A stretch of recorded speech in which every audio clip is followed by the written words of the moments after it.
Good day, everyone. Ali is here from Sophie Financial Network. Today is August 21st, 2023.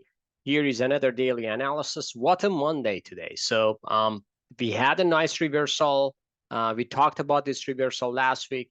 And make sure watch weekly analysis. Especially, I was talking about this bounce, and I just told you, folks, this bounce could be very, very strong one, and lots of short squeezes happening. Seems like it is just the case, and this bounce just confirmed today, and we are just heading into 44.50, I should say, which is going to be a lots of sellers is going to be here because this ending diagonal reap to the downside, so we should see kind of like a spiky, or I would rather, to be honest, very, very sloppy and slow bounce to here. But today price action was pretty light, was pretty good, and the volume was light. So volume was 68 million, and Friday session due to option expiry for months of August, it was 98 million, which is good. But today's session was pretty light volume, 68 million for SPY, which is S&P 500 ETF. Still, I'm looking for this bounce continues to somewhere around, as I said, 44 to 50 to 44.81. So I'm not sure even if we get to 4,500, but we will see. We are going to just educate ourselves. As I said, we are not expecting market is going down or up. We are just learning about this bounce. So don't forecast the market, because if you forecast, you're going to gamble. That's what I tell everyone, even based on my analysis. I'm kind of like coming with analysis and scenarios, but I'm not expecting those scenarios happen exactly. And I will get to NVIDIA, for example. We nailed the bounce, but this bounce is too far, too fast. So that's why I didn't expect that bounce happen today.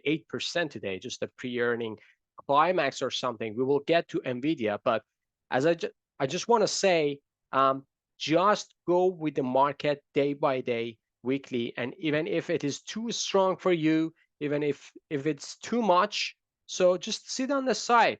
And based on the price action these days, I'm not looking for kind of like a move to the upside or down. So I'm looking for, again, for the October September low, for a bottoming formation. So I don't know if this bottom is could be just a higher low or lower low.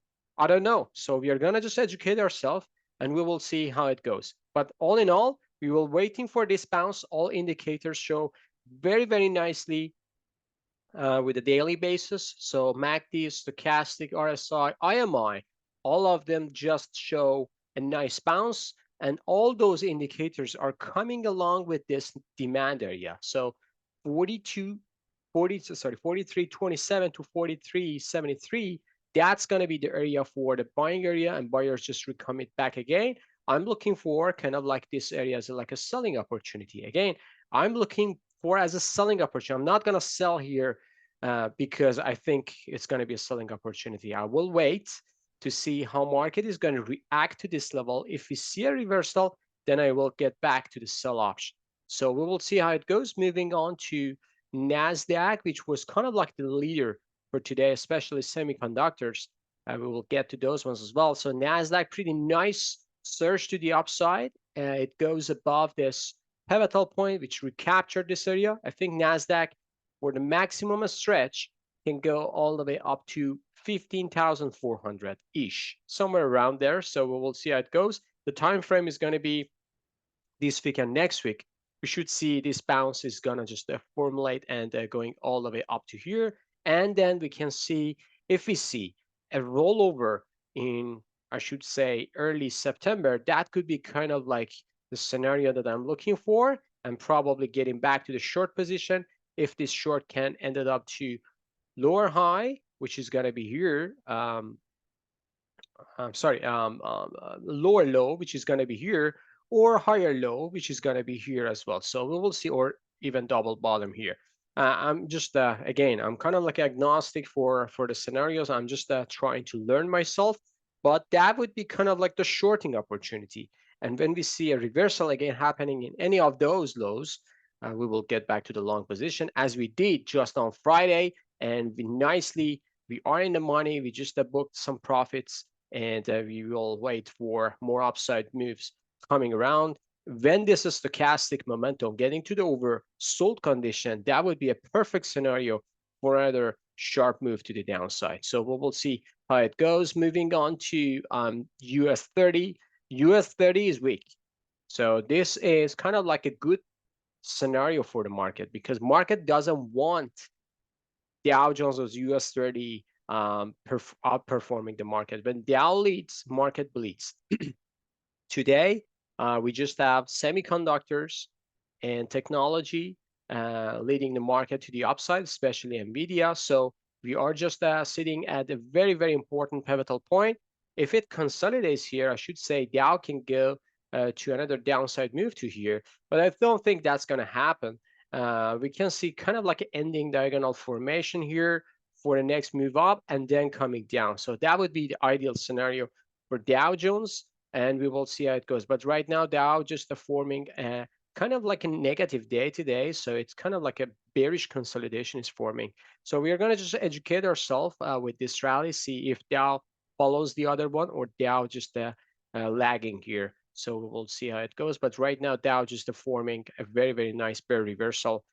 Bull reversal happening in the stochastic and the MACD and RSI. Everything is showing kind of like a reversal is happening. So we will see how it goes. Moving on to individual names, starting with yield. Yield, nice surge to the upside. So this bullish consolidation forms out pretty nicely, and I think a yield is going to just put more pressure on Federal Reserve that probably there is going to be another rate hike is coming because this bullish consolidation, to be honest, it's kind of like a dangerous for the market and for the stock market because this signals for the market that Federal Reserve is going to just push on the pedal more, and we'll see how it goes. But right now, this price action is not favorite for bonds and also for treasuries and for precious metals. So we will get to those ones as well. But this can put like lots of danger for the market, the stock market especially. Moving on to the treasuries. So yield is up, treasury is going down still, flirting around with this pivotal point. And if it goes below this, that's going to be, to be honest, a new lower low, and that is invalidated all my analysis for the yield, at least for the short-term period. Still, we can have like a massive, gigantic double bottom here, even stretching out to the downside, and then we will see a divergence here. That would be kind of like the bottoming formation for yield, which happens, I think. But right now, to be honest, this move, it was absolutely out of my expectation. And this is one of those things that I was wrong with my analysis for the bottoming on the yield. Still looking for more upside in 2024. But right now, definitely this chart is very, very weak. So we'll see how it goes. Moving on to the gold. Gold had a positive day. So nicely reacting to the level that we expecting. And let me just clean this up. Gold just forming up pretty nicely middle of this white range bar, breakout to the upside. And as long as gold is sitting above 1880 and this reversal happens, I think that is multi-months bottom for gold. So I'm kind of like looking for a surge to the upside.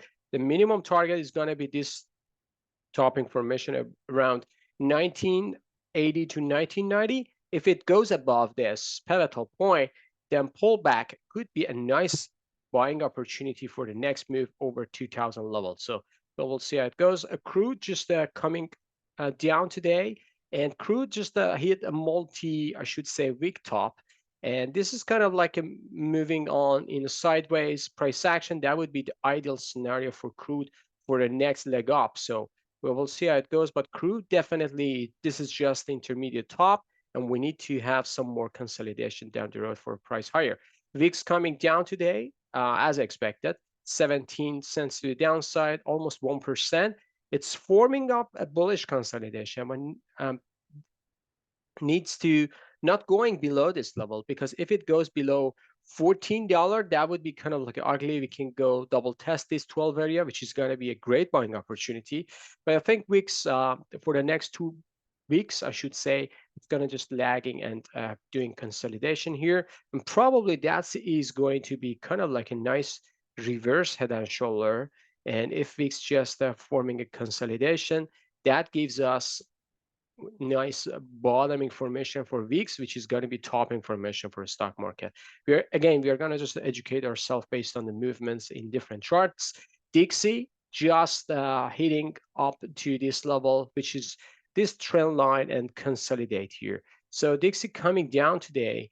It is interesting to see bond yield is up, Dixie is down, and seems like market is kind of like a detaching from each other. So if Dixie goes down here to 102, we should see how it's going to react to this level, because that is another reverse head and shoulder that I see here. But if it goes down below this, basically that invalidates the reverse head and shoulder. But right now, this reverse QM pattern is forming. And we just got above this, and it pulled back to this area and forming another, just tackling to this area. That would be pretty bullish action for the dollar. Ultimately, I'm looking for a weaker dollar down the road, but right now dollar hold up pretty well.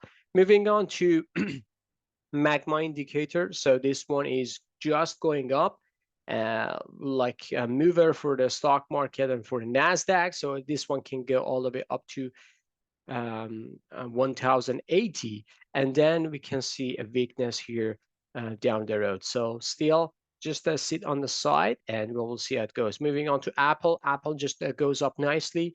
Nice follow through on the Friday session. So Apple goes up right now 175. Still looking for this as like a dead cat bounce. The maximum level is going to be 182 to 186, and we are going to see how Apple is going to react to this level. If it rolls over to the downside, then if it heads here to a 172, any breakdown could just head to the lower low, which I'm expecting down the road in October is happening. Amazon, just coming up today and nicely surged to the upside along with the other technology stocks. Meta as well, so surging to the upside. Meta, I believe this is kind of like the forming the top information as like a QM pattern on the top. So this one can go surge all the way up to here. Here we have like SMA 20 coming along with this demand supply area. So somewhere around 300. So if Meta goes above 300 and then coming down, so that would be kind of like a reversal signal. So until 300, we should just be patient, which is going to be another $11 to go. Microsoft going up today, $5.40. Microsoft can go to 330, but I'm not sure if it can stretch more out of it. Google hold up pretty well. This is the best among the other FANG names. Nicely bullish consolidation. If it closes above this pattern, that's going to be a repeat going all the way up to 135, 140. That's going to be on the plate. And Netflix, nice surge to the upside, reacting nicely to this demand area. So Netflix needs to recapture this still. This pattern is very, very bearish. If it forms another lower high, then we can expect Netflix is going down, and that is just a dead cat bounce. Tesla, nice surge to the upside. It just reacting nicely to this demand area. So right now, Tesla is heading back up. I believe this breakout, which is somewhere around 240, that's going to be kind of like the hiccup for the Tesla. So it's going to be too far, too fast. So I don't like these price actions because it's going to kind of like a changing my cycle. 7% one day for Tesla. That's a marvelous move. Semiconductor, SMH, just the surging to the upside nicely. So this one, this sector is amazing. If you look at this sector, if you look at a TSM, which is Taiwan Semiconductor, it's weak. So let me go to different charts. Here's the SOX. SOX just recaptured this area. It can go all the way up to 507, but after that, I'm not sure. So if you go to TSM, for example, look at the chart here. So TSM is here. This is going to be absolutely dead cat bounce. It can go to 100 area even. So it's going to be another 7% up. But at the same time, look at the chart. So here's the high, here's the lower high. It can form another lower high and lower low going down to here. Look at AMD. AMD is here as well. So somehow the same chart, but just a slightly better price action. So as you see here, you see high, low, lower high, lower low, lower high, lower low, and right now it's just getting back up here to $114, $115. NVIDIA, $36 up, nice surge to the upside, 8%. So NVIDIA, this one is just hitting up this area. And I remember I was talking about like a head and shoulder, but this is again another chart that I want to share with you folks. We nailed the surge to the upside. So we just got out of short position. We closed our put options on AMD and NVIDIA because we knew that the surge is coming, but we didn't know, I didn't know this surge is going to be super powerful like this. NVIDIA had the same scenario like here. So we had a nice reversal to the upside, gapped up, and then coming down sharply. Right now, NVIDIA recaptured SMA 20 and also close above this area. So let me just clean this. If you just see this, this is nice reverse head and shoulder. And this pattern is very, very bullish. And NVIDIA, if it closes above new all-time high, it can just go into another higher high, which is going to be a divergence in semiconductor stocks. So some of them are heading lower high. This one is heading to the higher high. And when I say this, I should say this is the beginning of the topping formation in semiconductors because they are not coming along with each other and they are just going up and down. And this one is just heading to the new all-time high, while the other one are forming kind of like a lower high. So based on this divergence, I would say this is absolutely heading to the topping formation. And this topping formation could stay here for a while. So I'm just looking for a short position again for AMD. I'm not going to touch NVIDIA because NVIDIA will have earning on Wednesday. And Wednesday, when earning is coming for this stock, just in ordinary session, you will see 7%, 8% up. So if earning comes up after hours, let's say either direction, I don't know if it's going to beat the expectation or if it's going to miss the expectation. It's going to be wild price action. But based on the overall market, I should say this is going to be a bounce, and this bounce can head sharply to the downside. How far it can go, I'm just looking for these areas, which is going to be 250 to 350, these $100 range, as like a bottoming formation.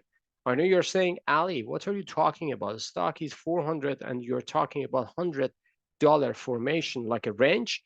Yes, because I'm not forecasting. I have some levels to see if a stock is rolling over to the downside, how it's going to react. And based on the reaction, I'm going to make a decision. I'm not going to burning my money and I'm not going to burning my portfolio based on the ego or forecast or whatever I'm saying. I'm just going day by day, week by week, and see how chart is going to react to some levels. At least this is the way that I'm doing. I'm pretty safe, conservative. I know that, but this is the way that I try to navigate myself in this volatile price action. Moving on to the Texas Instrument just a surge into the upside. Again, look at the chart. So this one hit I think this is all-time high. No, even this is not all-time high. So Texas Instrument hit all-time high 2021. So that's what I'm saying. This is another monopoly in analog semiconductors, but this one is down very, very sharply. So Lam Research, this one is one of the best. And as you see here, this is totally different with NVIDIA. So NVIDIA chart is higher, but this one is just coming down here sharply and then just a dead cat bounce. Probably it can go to 700, and then after 700, it can see. We are going to see again what would be the price action, but I think it's going to be just roll over after 700 or so. So we will see how it goes. XLF, 4 cents to the downside. Nothing bad, nothing good. Financials so far is pretty weak, and they don't show us a sign of a strength. That's why Dow Jones was pretty weak today. So KBE, again, this one is showing kind of like a bearish consolidation here. If it consolidates here, it doesn't mean that it can go higher, lower. It means that it's just forming a basing because it's just heading to this area, to this important pivotal point, which is $38. And I'm just looking for a base and then going back up again. KRE, the same price action, consolidation here. JP Morgan, 51 cents to the upside. Not a bad price action compared to the other one. Goldman Sachs coming down again sharply. So this is pretty steep, going up and down sharply. Bank of America, 4 cents down. Wells Fargo, 1 cent down as well. So we'll see how it goes. Moving on to the gold miners. Gold miners, a pretty nice hammer to the upside at 26 cents up nicely. GDXJ, 41 cents to the upside. Nice hammer though. So we need to see a sharper move to the upside as a follow through. If it goes above this pivotal point, I'm kind of like getting optimist that, okay, this one probably nailed the bottom. But I should say gold and gold miners and precious metals forming a very, very decisive moment for now as like a bottoming formation. This could surge all the way up to here and just you can gain a 30% or so. So based on my price action, they're already bottom, but again, it's not forecasting, it's just analysis. AEM, Agnico Eagle, this one just surging up to the upside, and Newmont, 5 cents, not a strong price action at all. So we'll see how it goes. Franco Nevada, just $1.07 to the upside. Gold Barrick, 10 cents to the upside. And not a bad price action. Hold up this pivotal point. XLE, which is 56 cents. Energy needs to consolidate here more. So if we see more consolidation, it means that the price can go higher as well. XOP, this one not a bad. So it's just hiking up pretty nicely and then coming down. Right now, as I said, it needs to have more consolidation. And if you see more consolidation, price can go higher as well. OIH, which is going to be oil and gas services ETF. This one is forming a top information, to be honest. This one can go all the way down here for the next support and then surging back up. So that would be great spot to buy if it hits there. Exxon, $1.33 down. Chevron, 54 cents down. Oxy, 34 cents down. And RIG, 12 cents down as well. So RIG just holding up for now, and we will see how it goes for the energy market. But I'm looking for kind of like a better price action for them. Not now, in the months of November, I should say probably a surge to the middle of September. That could be a good scenario as well. So we'll see how it goes. Okay, I think I covered everything. If you like this video, please smash the like button, subscribe to our channel, and have a good one. See you on the chart. Bye-bye.